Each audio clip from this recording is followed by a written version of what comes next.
Hello friends, welcome to Wise Gyan. आज हम लोग मोटर व्हीकल एक्ट 1988 के चैप्टर 2 के इम्पॉर्टेंट क्वेश्चंस को डिस्कस करेंगे। प्रीवियस लेक्चर में हमने चैप्टर 2 के थ्योरी पार्ट को देखा था। जिन्होंने नहीं देखा है वो मोटर व्हीकल एक्ट 1988 के प्लेलिस्ट में जाकर देख सकते हैं। ओके, अगर आप लोगों को इंग्लिश में प्रॉब्लम होता है तो हिंदी में पीडीएफ अवेलेबल है। कहाँ पर मिलेगा उसके बारे में हमने प्रीवियस वीडियो में बताया था, जो कि यहाँ पर आपको आई बटन पे मिल जाएगा। आप यहाँ से क्लिक करके देख सकते हैं कि वो कहाँ पर अवेलेबल है। ओके, तो शुरू करते हैं आज का question number 1। For learner license to drive a transport vehicle, at least how much experience in a driving a light motor vehicle? Means कि ट्रांसपोर्ट व्हीकल के लर्नर लाइसेंस के लिए कितने दिनों का एक्सपीरियंस होना चाहिए लाइट मोटर व्हीकल में। ओके, तो इसके लिए हमने सेक्शन 7 जब डिस्कस कर रहे थे तो वहाँ पे हम लोगों ने डिस्कस किया था। इसका आंसर होगा 1 ईयर। 1 ईयर का एक्सपीरियंस होना चाहिए लाइट मोटर व्हीकल का, तभी जाकर ट्रांसपोर्ट व्हीकल का लर्नर लाइसेंस मिलता है। Okay, question number 2। If the applicant does not pass the test he may be permitted to reappear for the test after a period of dash day या days। Okay, तो हम लोगों ने इसके बारे में पढ़ा था कि सेक्शन 9 में ग्रांट ऑफ, जब हम लोग पढ़ रहे थे section 9 grant of driving licence, तो वहाँ पे डिस्कस किए थे कि अगर कोई एप्लीकेंट टेस्ट में फेल होता है, जो प्रिस्क्राइब्ड सेंट्रल गवर्नमेंट का टेस्ट होता है उसमें फेल हो जाता है, तो वो अगले नेक्स्ट 7 दिनों के बाद वो फिर से अपीयर हो सकता है। तो इसका आंसर होगा सी। ओके, नेक्स्ट जो क्वेश्चन है, question number 3। When the applicant does not pass the test even after 3 appearance then he shall not be qualified to reappear for the such test before the expiry of a period of dash days from the date of the last such test. Means कि इसमें question पूछ रहा है कि कोई applicant 3 बार test दे देता है और तीनों बार टेस्ट में फेल हो जाता है। हर 7-7 दिन पे जाकर वो टेस्ट देता है, मे भी ऐसा केस होगा। वो 3 अपीयरेंस में टेस्ट फेल हो जाता है, तो वो अब अगले कितने दिनों के बाद ही टेस्ट दे सकता है। तो इसका जो आंसर है ए, जो 15 ऑप्शन है 30, 60, 120, तो ये भी सेक्शन 9 में ही मेंशन है ग्रांट ऑफ ड्राइविंग लाइसेंस में। इसका जो आंसर होगा 60 डेज। ओके, मीन्स कि अगर उसने लगातार 3 अपीयरेंस में वो फेल हो जाता है टेस्ट में, तो वो 60 दिन के बाद ही अब फिर से टेस्ट दे सकता है। मीन्स कि आपको 60 दिन में फिर से प्रिपेयर होके फिर से आप टेस्ट दे सकते हैं। Question number 4। A person who passed a test in driving a motorcycle with gear could he deemed also to have passed a test in driving a motorcycle without gear? तो इसमें जो क्वेश्चन है कि कोई अगर विथ गियर के साथ test pass होता है तो क्या वो माना जाएगा कि वो विदाउट गियर मोटरसाइकिल के लिए भी टेस्ट पास हो गया है। तो इसका आंसर होगा यस, क्योंकि अगर गियर में वो पास हो रहा है तो विदाउट गियर भी वो पास होगा। ये एक सेंटेंस था वहाँ पे, तो मैंने यहाँ पे एक क्वेश्चन के फॉर्म में आपको दिया है कि ताकि आप ध्यान रख सकते। Question number 5। A learner license is effective for a period of dash month or month from the date of issue of the license।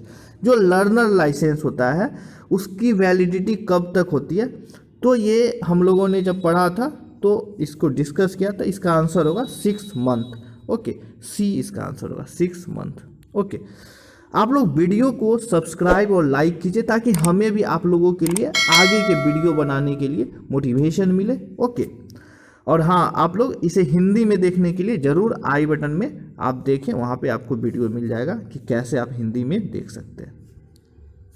Question number 6। Which statement is correct?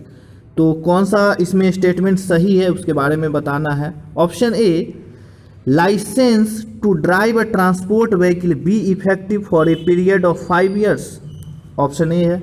Option B है, licence to drive a transport vehicle carrying goods of dangerous और hazardous nature be effective for a period of 3 years. Option C है both या none. Means कि जो option A में बोल रहा है कि जो ट्रांसपोर्ट व्हीकल है उसका जो लाइसेंस है वो 5 साल के लिए वैलिड है, ये पूछ रहा है। और ऑप्शन बी में बोल रहा है कि जो ट्रांसपोर्ट व्हीकल है जो कि खतरनाक चीज़ कैरी करता है वो उसका जो लाइसेंस है कब तक वैलिड होगा, 3 साल के लिए वैलिड होगा। तो इसका जो आंसर होगा बोथ। ओके, ये इसका आंसर बोथ होगा। ओके, आपको हम बता दें कि ये इसमें ये जो दोनों स्टेटमेंट है, इस दोनों में अमेंडमेंट हुए 2019 में। आपको जो भी क्वेश्चन पूछेंगे, मोटर व्हीकल एक्ट 1988 है, अमेंडमेंट हो गया तो अमेंडमेंट वाले पूछेंगे, ना कि प्रीवियस वाले पूछेंगे। अगर आपको ऐसे याद रखना होगा कि अगर इस तरह से कंपेरिजन पूछता है कि कितने से कितने ईयर के लिए बढ़ा दिया गया, तो ये हो सकता है। तो पहले क्या था, पहले ट्रांसपोर्ट व्हीकल इफेक्टिव थे 3 ईयर्स के लिए, 3 ईयर्स के लिए। जो यहाँ 5 ईयर्स है वो 3 ईयर्स के लिए थे। और जो डेंजरस या हेजार्डस नेचर के जो ट्रांसपोर्ट व्हीकल कैरी करते थे सामान को, तो वो 1 ईयर के लिए थे। ठीक है, लेकिन अब अमेंडमेंट हो गया और ये अब 5 ईयर्स और 3 ईयर्स हो गया है। ओके, तो इसका जो आंसर होगा C, both. Question number 7, a person issue और renewal of his licence except to drive a transport vehicle, transport vehicle के छोड़कर at the age of 28 year his licence is valid till. Means कि एक person है जो issue या renewal करवाता है अपने लाइसेंस को, ट्रांसपोर्ट व्हीकल नहीं है, वो ट्रांसपोर्ट व्हीकल का लाइसेंस नहीं है, at the age of 28 years, तो उसका लाइसेंस कब तक वैलिड होगा। ओके, तो ये बहुत ही अच्छा क्वेश्चन है क्योंकि 2019 में ये इस चीज़ में अमेंडमेंट हो गया है, तो अमेंडमेंट वाले ही पूछेंगे। और आपको मैं कंपेरिजन भी कर लूँगा कि पहले क्या था और अब क्या था। तो इसका जो ऑप्शन है, next 10 years, next 20 years, the person attains the age of 40 years, the person attains the age of 50 years. तो इसका जो आंसर होगा, the person attains the age of 40 years. Okay, C answer होगा। Okay, 40 years. तो पहले क्या था ना कि पहले नेक्स्ट 20 ईयर अगर कोई भी बनवाता है कोई लाइसेंस, तो उसके 20 साल तक वैलिड होता था या उसके 50 साल तक वैलिड होता था। पहले का अमेंडमेंट से पहले का बात है। लेकिन अब क्या हो गया है कि अगर कोई 30 साल से कम का कोई बंदा है, अगर उसने लाइसेंस रिन्यूअल या इशू करवाता है, तो उसका जो लाइसेंस है उसके 40 साल के एज तक वैलिड होगा। अगर वो 18 साल में बनवा लेते हैं अपने एज में, 18 साल के एज में, तो भी उसका 40 ईयर्स तक वैलिड होगा। पहले के केस से अगर कोई 18 साल से बनवाता तो उसमें 20 ऐड करते तो 38 ईयर्स ही वैलिड होता। ओके, लेकिन अब क्या हो गया है, 30 साल से कम का अगर कोई बंदा बनवाता है अपना लाइसेंस, तो उसका लाइसेंस उसके 40 साल तक के एज तक वैलिड होगा। ओके, ये चीज़ें आपको ध्यान में रखना होगा। Okay, question number 8, a person issue और renewal of his licence except to drive a transport vehicle at the age of 30 years but has not attained the age of 50 years on the date of issue और renewal his licence is valid till. इसमें जो question पूछ रहा है कि एक person है जो अपना लाइसेंस को इशू या रिन्यूअल करवा रहा है, ट्रांसपोर्ट व्हीकल का जो लाइसेंस है उसको छोड़कर जो बनवा रहा है वो ट्रांसपोर्ट व्हीकल का लाइसेंस नहीं है, उसका एज 30 साल से ज़्यादा और 50 साल से कम है, तो उसका लाइसेंस कब तक वैलिड रहेगा। ओके, तो इसका जो आंसर होगा नेक्स्ट 10 ईयर, इसका ऑप्शन है next 10 year, the person attains at the age of 50 years, the person attains the age of 50 years, या नन। तो इस केस में क्या होता है कि नेक्स्ट 10 ईयर्स, जो इसका आंसर होगा नेक्स्ट 10 ईयर्स। जो इसमें अमेंडमेंट हुए 2019 में। ओके, तो इसमें क्या हुआ कि अगर किसी बंदे का एज 30 से 50 के बीच में है, तो वो उसका जो लाइसेंस होगा वैलिडिटी का, वो नेक्स्ट 10 सालों के लिए वैलिड होगा। अगर मान लेते इसी क्वेश्चन को इस तरह से अगर पूछ सकता है कि अगर किसी ने लाइसेंस 35 के एज में बनवाया, तो उसका लाइसेंस कब तक वैलिड होगा। तो ये जो एज है वो कौन एज में वैलिड कर आ रहा है, 30 से 50 के बीच में आ रहा है, तो इसका जो वैलिडिटी होगा उसमें 10 साल ऐड कर देंगे, 45 के एज तक वैलिडिटी रहेगा। ओके, नेक्स्ट जो क्वेश्चन है, question number 9, a person issue और renewal of his licence except to drive a transport vehicle at the age of 58 years, his licence is valid till. Means कि इसमें question पूछ रहा है कि कोई पर्सन है वो 58 साल की उम्र में अपना लाइसेंस को इशू या रिन्यूअल करवाता है, तो उसका लाइसेंस कब तक वैलिड होगा। इसके ऑप्शन है next 5 year, the person attains the age of 63 years, the person attains the age of 60 years, या बोथ ए एंड बी। तो 58 साल में अगर किसी ने इशू करवाया है तो मीन कि 55 साल से ज़्यादा की उम्र के बाद, मीन्स कि 55 से ज़्यादा अगर किसी का उम्र हो जाता है तो उसके जो इशू या रिन्यूअल होंगे तो उसके जो लाइसेंस वैलिड होंगे नेक्स्ट 5 ईयर्स के लिए वैलिड होंगे। ओके, ये चीज़ें हमने पढ़ा था, सेक्शन जो हम लोगों ने चैप्टर 2 पढ़ रहे थे तो वहाँ पे डिस्कस किए थे। तो नेक्स्ट 5 ईयर्स के लिए तो ये तो आंसर होगा ही। ओके, तो आप इसको ऑप्शन को भी देखिए, इसमें 63 ईयर्स लिखा हुआ है तो 58 में 5 को जोड़ेंगे तो मेरा 63 होगा। ओके, तो इसका जो आंसर होगा, आप डायरेक्ट इसको नेक्स्ट 5 ईयर ऑप्शन को, सारे ऑप्शन को भी आपको देखना होगा। तो इसमें आप देखिए 63 ईयर्स तक है तो बोथ ए एंड बी होगा। ओके, समझ रहे हैं ना आप। इसमें एक नेक्स्ट मीन्स क्वेश्चन एक और फॉर्म हो सकता था जो मैंने नहीं यहाँ पे बताया, मैं यहाँ पे बता देता हूँ फिर से कि 50, यहाँ मैंने थ्योरी में इसको डिस्कस कर लिया, फिर भी मैं यहाँ पे बता देता हूँ ताकि आपको रिवाइज हो सके। 50 से 55 का किसी का एज है, 50 से 55 के एज में कोई इशू या रिन्यूअल करवाता है, मान लेते हैं कि वो 52 में रिन्यूअल करवाता है अपना, तो उसका जो वैलिडिटी होगा उसके लाइसेंस का, उसके जो एज होंगे, एज 60 के एज में उसका वैलिडिटी ख़त्म हो जाएगा। ओके, वो मतलब 60 साल के एज तक उसका लाइसेंस वैलिड रहेगा। नेक्स्ट क्वेश्चन करते हैं, question number 10, where a licensing authority refuse to issue any licence. Okay, refuse करते हैं, मना करता है टू इशू और रिन्यूअल और revoke licence. Okay, aggrieved person appeal within dash days, means कि अगर कोई लाइसेंसिंग अथॉरिटी उसके जो लाइसेंस के लिए इशू या रिन्यूअल नहीं करता है या उसको रिवोक कर देता है उसको लाइसेंस को, अगर उस पर्सन को लगता है कि हाँ उसके साथ गलत हुआ है तो वो अपील कितने दिनों के अंदर करेगा। जो ऑर्डर निकला है उसको रिफ्यूज किया गया, उसके क्योंकि जो रिफ्यूज होता है उसको राइटिंग में दिया जाता है कि क्या कारण के कारण आपके रिफ्यूज किया गया है, तो वो जो ऑर्डर निकला उसके कितने दिनों के अंदर आपको, मतलब जिन्हें भी हुआ है तो वो अपील कर सकते हैं। तो इसका जो आंसर होगा 30 डेज, 30 डेज के अंदर उन्हें अपील करना होगा।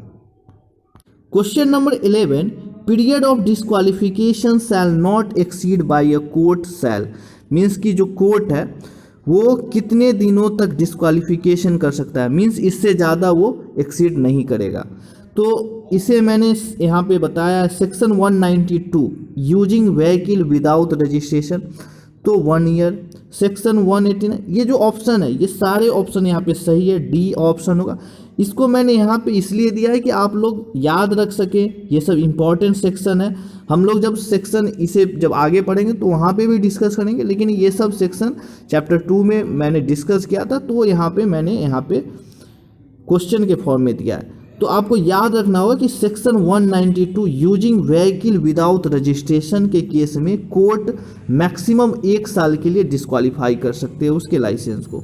अगर रेसिंग और ट्रायल्स ऑफ स्पीड है, अगर रेसिंग करता है इस तरह से सेक्शन 189 में मेंशन है, तो इसके लिए कोर्ट 2 साल के लिए मैक्सिमम डिस्क्वालीफाई कर सकता है। और section 184 driving dangerously second time, मतलब अगर सेकेंड टाइम वो ड्राइविंग डेंजरसली करता है तो उसके जो रिवोक डिस्क्वालिफिकेशन हो गई उसके लाइसेंस का कोर्ट के द्वारा वो 5 साल के लिए होगा। तो इसका जो आंसर होगा D all.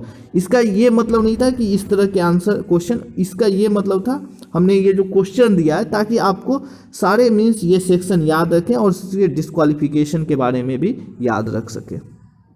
Question number 12, after disqualification order is passed when will any person apply to remove the disqualification order.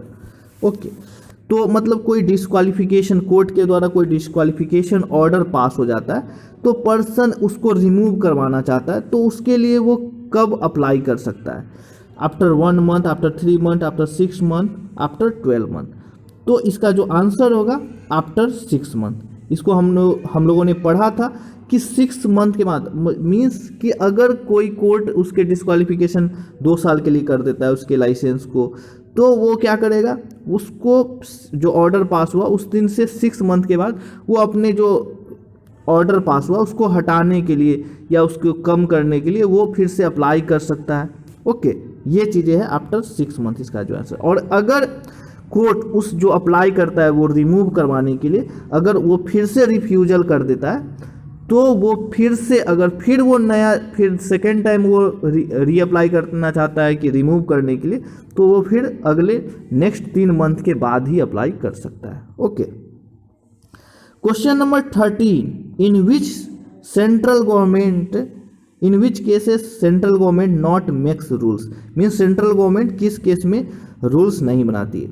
Form of medical certificate, specifying the offence, driving test procedure, badges and uniform to worn by drivers of transport vehicle. Okay, means कि जो central government है किस चीज़ों में rules बनाती है। तो आपको पता है हम लोगों ने पावर ऑफ सेंट्रल गवर्नमेंट पढ़ा था, पावर ऑफ स्टेट गवर्नमेंट पढ़ा था, power of state government to make rules, और एक पढ़ा था power of state government to make rules. तो हमने वहाँ पे पढ़ा था, आप लोग थ्योरी देखिए, यहाँ पे ये ऑप्शन सही है, ये ऑप्शन भी सही है, ये भी ऑप्शन सही है। जो सेंट्रल गवर्नमेंट रूल्स नहीं बनाती है वो इस चीज़ में नहीं बनाती, वो स्टेट गवर्नमेंट के पास पावर है कि बैज कैसा होगा, यूनिफॉर्म क्या होगा, बैजेज में क्या क्या चीज़ मीन्स देना है, क्या क्या चीज़ मेंशन होना चाहिए, ये सब चीज़ों में स्टेट गवर्नमेंट के पास पावर होता है। तो इसका जो आंसर होगा D 30। ओके, आज के लिए बस इतना ही। Thanks for watching, please like and subscribe.